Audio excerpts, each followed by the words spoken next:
ஜாக்டோ ஜியோ அப்படிங்கிறது இன்னைக்கு தமிழ்நாட்டு அரசின் அந்த ஒரு கழுத்து பகுதிக்கு மேலே தலைக்கு மேலே தொங்கிட்டு இருக்கக்கூடிய ஒரு கத்தி அப்படிங்கிறத தமிழ்நாடு அரசாங்கம் திமுக அரசாங்கம் புரிந்து கொள்வார்களா அப்படிங்கிறது ஒரு பெரும் கேள்வி. இன்னைக்கு திமுக அரசாங்கம் பல இடங்களிலும் ஒரு மடைமாற்றம் அப்படிங்கிறத செய்கிறதுக்காக காத்துட்டு இருக்காங்க அப்படிங்கிற பகிரங்க குற்றச்சாட்டை வைத்திருக்கிறார் அண்ணாமலை அவர்கள். அதில் ஹிந்தி மொழி திணிப்பாக இருக்கட்டும், இல்லை கடைசியாக நம்முடைய எம்பிக்களுடைய எண்ணிக்கையை குறைக்கப் போகிறார்கள் அப்படின்னு சொன்னதாக இருக்கட்டும், இதெல்லாம் பேஸ் பண்ணி மத்திய அரசாங்கத்துக்கு எதிராக நாங்கள் இருந்தால் மட்டும்தான் ஏதாவது செய்ய முடியும் அப்படிங்கிற ஒரு நிலைப்பாட்டை திமுக மக்கள் மத்தியில் விதைக்க நினைக்கிறார்கள். ஆனால் உண்மையான பிரச்சனையை திமுக கையில் எடுப்பதே கிடையாது அப்படின்னு சொல்கிற இரண்டு விமர்சனங்களை நம்மளால் பார்க்க முடியும். இந்த இரண்டு விமர்சனங்களில் உண்மை என்ன அப்படிங்கிறத இப்போ மக்கள் புரிந்து கொள்ள போகிறாங்க. அதற்காக இந்த ஒரு வீடியோ இருக்க போகுது. இது ஆழமான அரசியல் சதுரங்கம்.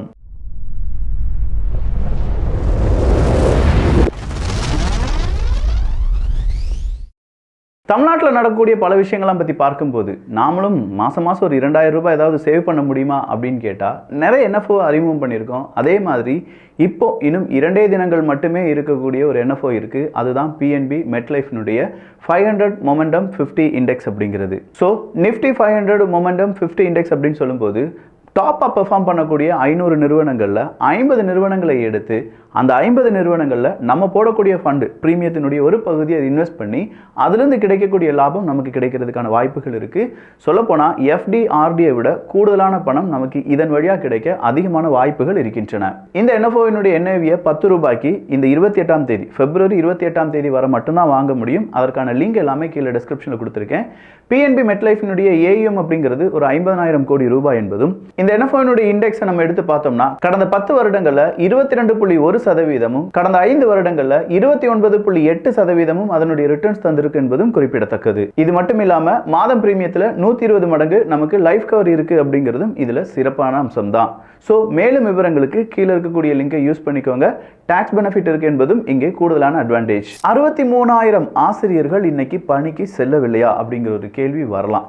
இன்னைக்கு பள்ளி கல்வித்துறை எந்தெந்த ஆசிரியர்கள் பள்ளிக்கு வரவில்லை அப்படிங்கிறதுக்கான தீவிரமான கணக்கெடுப்பை எடுத்திருப்பார்கள்.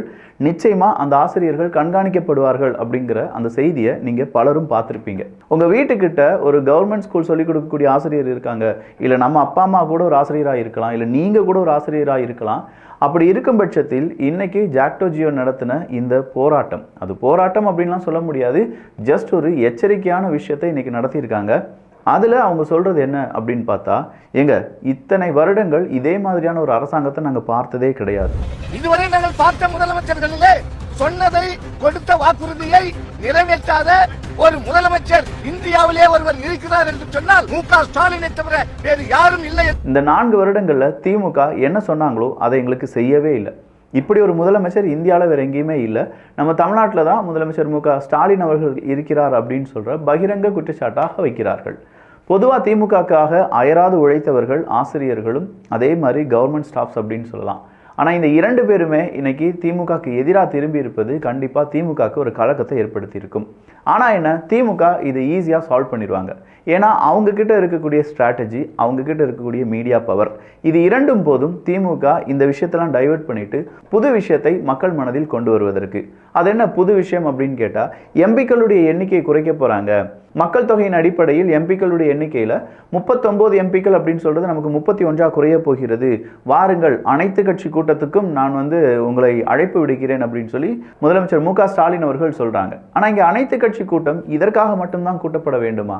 இங்கே எவ்வளவோ பாலியல் வன்புணர்வுகள் அப்படிங்கிறதும் சட்ட ஒழுங்கு சீர்கட்டு இருக்கிறது அப்படிங்கிற பல குற்றச்சாட்டுகளை எல்லா அரசியல் கட்சிகளும் வச்சாங்க. நாம் தமிழர் கட்சி, அதிமுக, பாஜக இப்படின்னு சொல்கிற பாமக எல்லாருமே சொன்னாங்க திமுக அரசாங்கம் இதை உடனடியாக கண்காணிக்க வேண்டும். ஏன்னா கல்வி நிலையங்களில் இது ரொம்ப கூடுதலாக மாறிச்சு.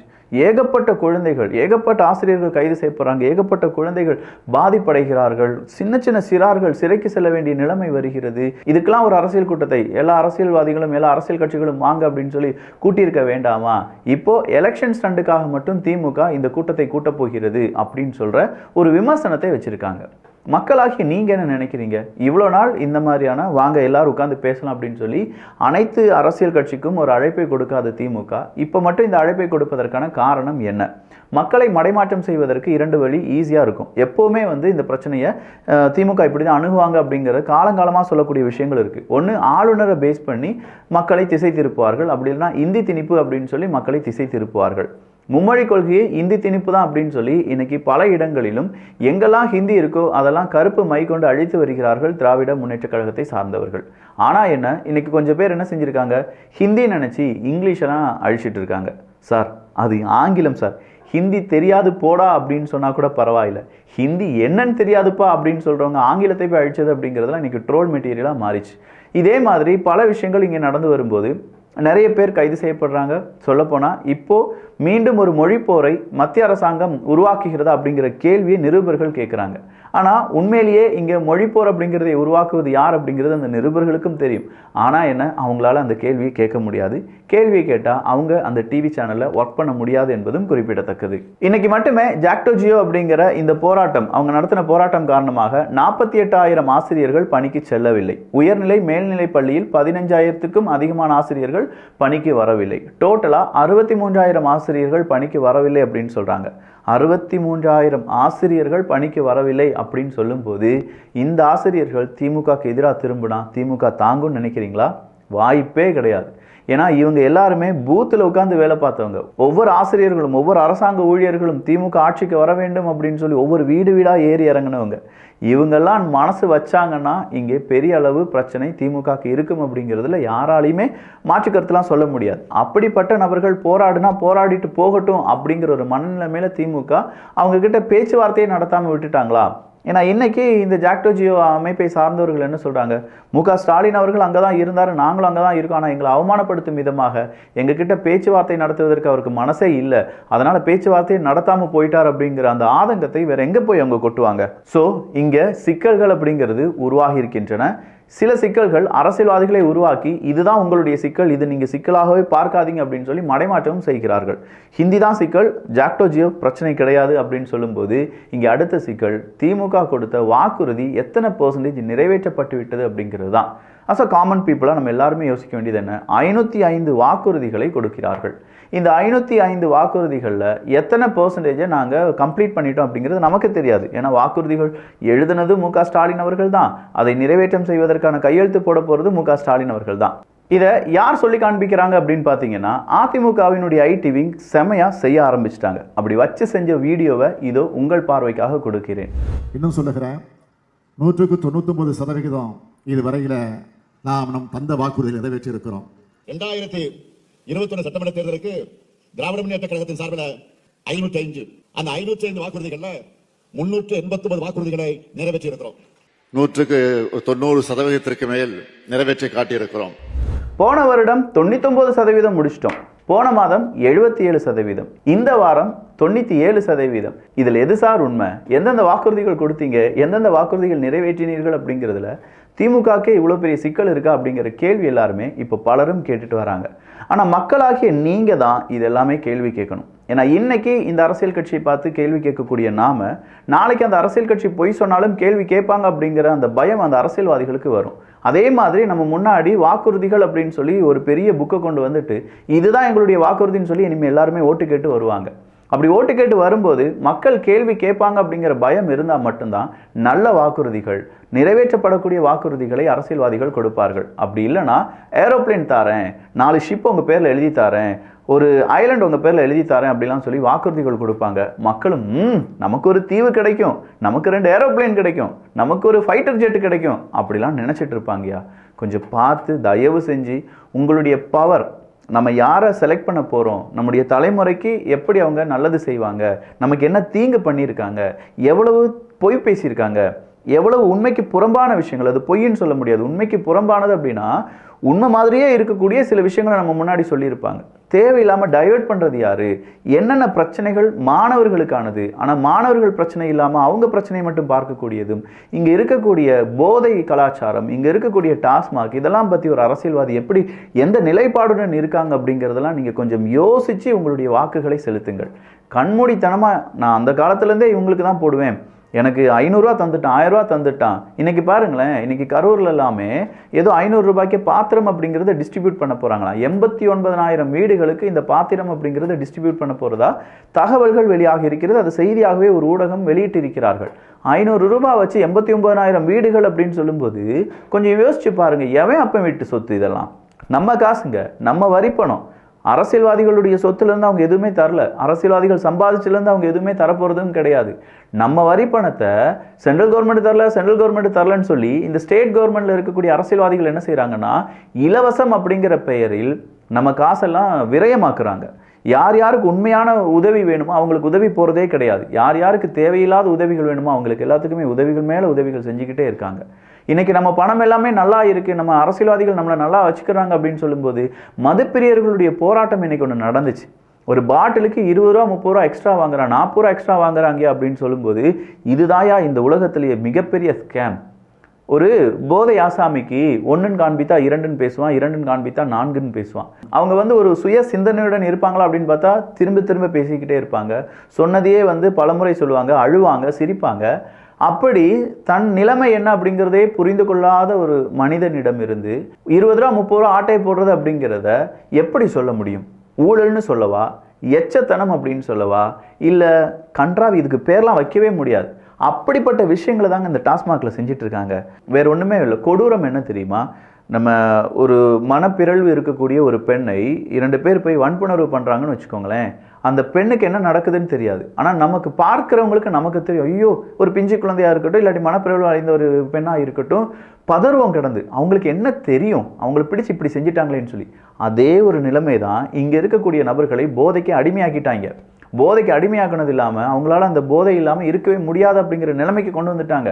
மறுபடி அந்த மனநிலைமை சரியில்லை, அவங்களுடைய சுயசிந்தனை இல்லாத போது 10 ரூபா 30 ரூபா 40 ரூபான்னு சொல்லி ஒரு பாட்டிலுக்கு வாங்குறாங்கயா. ஒரு பாட்டிலுக்கு ஒரு நாளைக்கு வாங்குறாங்கன்னா, ஒருத்தன் 2 பாட்டில் இல்லாட்டி ஒவ்வொரு மாதமும் ஒரு 20 பாட்டில் வாங்குறாங்கன்னா எவ்வளவு ரூபாய் ஆட்டை போட்டுட்டு இருக்காங்க. இதை விட பெரிய ஸ்கேம். இதெல்லாம் நல்ல நிருபர்கள் இருந்தாங்கன்னா, நல்ல முதுகெலும்பு இருக்கக்கூடிய ஒரு ஊடகம் இருந்தது என்றால் இதில் எவ்வளோ வருமானம் வருது, அந்த வருமானத்தில் பாதி எங்கே போகுது, பாதி எங்கிட்டு போகுது, எந்த அரசியல் கட்சி இப்படி ஊழல் செஞ்சுட்டு இருக்காங்க, அவங்களுக்கு மக்கள் என்ன மாதிரியான தண்டனையை புகட்ட வேண்டும் அப்படின்னு சொல்கிறதெல்லாம் புட்டுன்னு வச்சுருப்பாங்க. ஒரு வேளை அந்த மாதிரிலாம் புட்டுன்னு வைக்க ஊடகங்கள் இதுவரையிலும் பிறக்கவில்லையோ என்னவோ.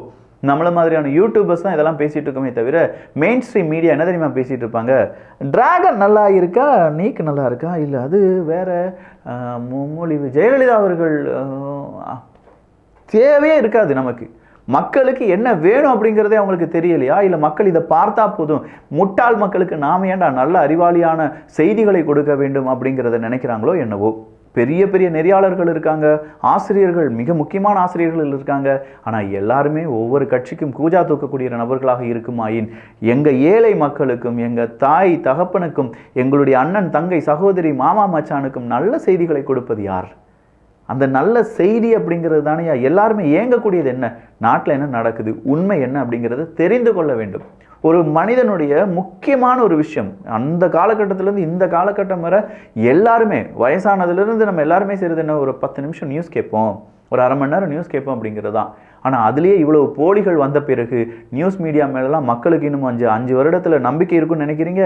உண்மையை சொல்லப்போனால் இப்படிப்பட்ட ஆசிரியர்களும், இப்படிப்பட்ட நிருபர்களும், இப்படிப்பட்ட மீடியாக்களும் இந்த நியூஸ் அப்படிங்கிற ஒட்டுமொத்தமான மீடியாவை, அதாவது செய்தி ஊடகங்கள் அப்படிங்கிறத அழித்து கொண்டிருக்கிறீர்கள். இன்னும் 5 வருடத்தில் இந்த செய்தி ஊடகங்களை எவனும் நம்ப மாட்டான். நீங்கள் வைக்கக்கூடிய டிபேட்டை யாருமே பார்க்க மாட்டாங்க. எல்லாருமே இண்டிபெண்டாக இருக்கக்கூடிய நியூஸ் மீடியாஸ், அதாவது இந்த யூடியூபர்ஸ், இன்ஸ்டாகிராம்ஸ் இப்படின்னு சொல்லி போயிடுவாங்க. உங்களுக்கு ரோலே இல்லாமல் போயிடும் மக்கா. இப்போவே பாதி தந்திடுதோம் அப்படின்னு தான் இருக்குது. கோலாச்சிருந்த நக்கீரன்லேருந்து இப்போ இருக்கக்கூடிய பல ஊடகங்களும் செக்ஸு கதையை சொல்லியும் இன்னும் பல முக்கியமான விஷயங்கள் எல்லாமே டைவெர்ட் பண்ணி வேறு விதமான கதைகள் சொன்னால் தான் வியூஸ்க்கு வரும் அப்படிங்கிற நிலைமைக்கு மாறிட்டாங்க.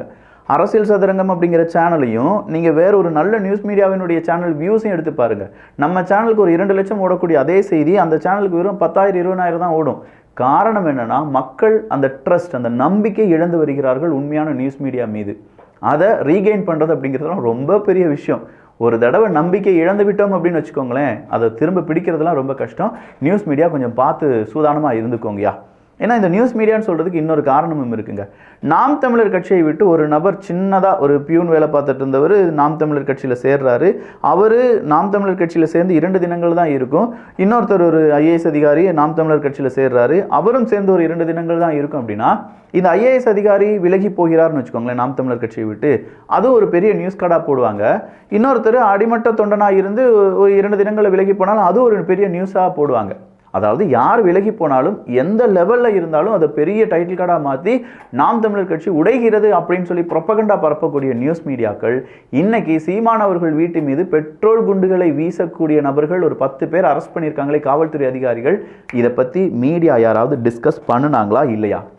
எங்க ஒரு தலைவர் மீது, ஒரு அரசியல் கட்சி தலைவர் மீது யாரா வேணாலும் இருந்துட்டு போட்டோம், நான் சீமான் அவர்கள்னு சொல்றேன், இதே இது மு க ஸ்டாலின் அவர்களுக்காக இருந்தாலும் நம்ம குரல் கொடுத்திருப்போம், அண்ணாமலை அவர்களுக்காக இருந்தாலும் இது குரல் கொடுத்திருப்போம், விஜய் அவர்களுக்காக இருந்தாலும் இது குரல் கொடுத்திருப்போம்.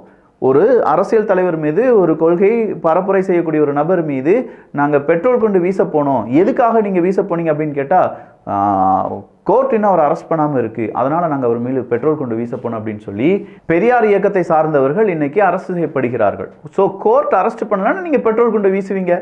சட்டம் தன் கடமையை செய்ய தவறும் போது சட்டத்தை கையில் எடுப்பது சட்ட விதிமீறல்கள் என்று சொல்வதை சட்ட ஒழுங்கு சீர்கட்டு இருக்கிறது என்று நாங்கள் சொல்வோம், அதை அரசாங்கம் மறுக்கும். உடனடியாக சட்ட ஒழுங்குலாம் நல்லா தான் இருக்கும் அப்படின்னு சொல்லி முட்டு கொடுக்கறதுக்கு ஒரு 4 பேர் வருவாங்க.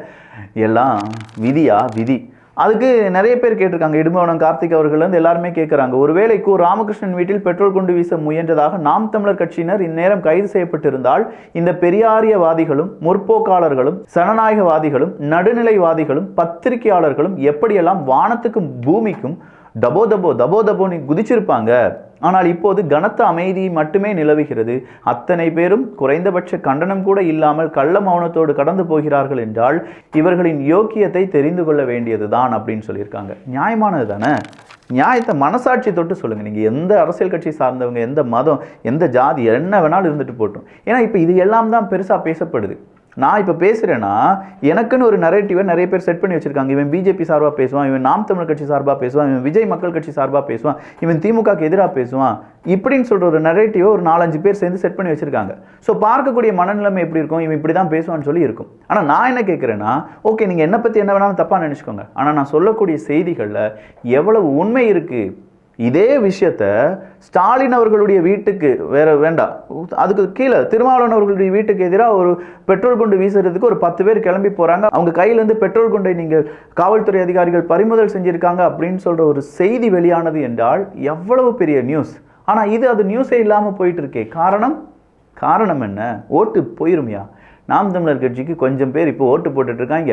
இதெல்லாம் வெளியில் வந்துச்சுன்னா இன்னும் நிறைய பேர் ஓட்டு போட ஆரம்பிச்சிருவாங்க. செய்தியெல்லாம் சொல்லாதீங்க, அப்படியே டைவெர்ட் பண்ணுங்க, வேற செய்தி போடுங்க. ஸ்டைலிஷ் சிஎம் வேற லெவல் உதயநிதி அவர்கள் அப்படின்னு சொல்லிலாம் சொல்லலாம்.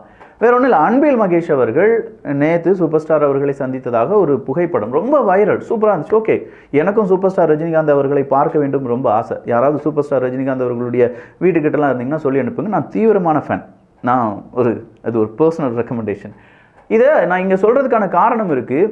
சூப்பர் ஸ்டார் ரஜினிகாந்தை பார்த்த சீமான் அவர்களை சங்கின்னு சொன்னாங்க. அதே சூப்பர் ஸ்டார் ரஜினிகாந்த் அவர்களை பார்த்த அன்பில் மகேஷ் அவர்களை அஃபிஷியல் சந்திப்பு அப்படின்னு சொல்கிறாங்க. இவ்வளோதான் அரசியல். நான் முதலே சொன்ன மாதிரி பிஎன்பி மெட்லைஃபினுடைய நிஃப்டி 500 மொமெண்டம் 50 இண்டெக்ஸ் அப்படிங்கிற இந்த NFO NAV 10 ரூபாய்க்கு இன்னும் 3 தினங்கள் மட்டும்தான் வாங்க முடியும். ஸோ கீழே அதற்கான லிங்க் இருக்குது. டாக்ஸ் பெனிஃபிட் இருக்குது, 120 மடங்கு லைஃப் கவர் இருக்குது, RD FD விட அதிகமான பணம் கிடைப்பதற்கான வாய்ப்புகளும் இருக்குது.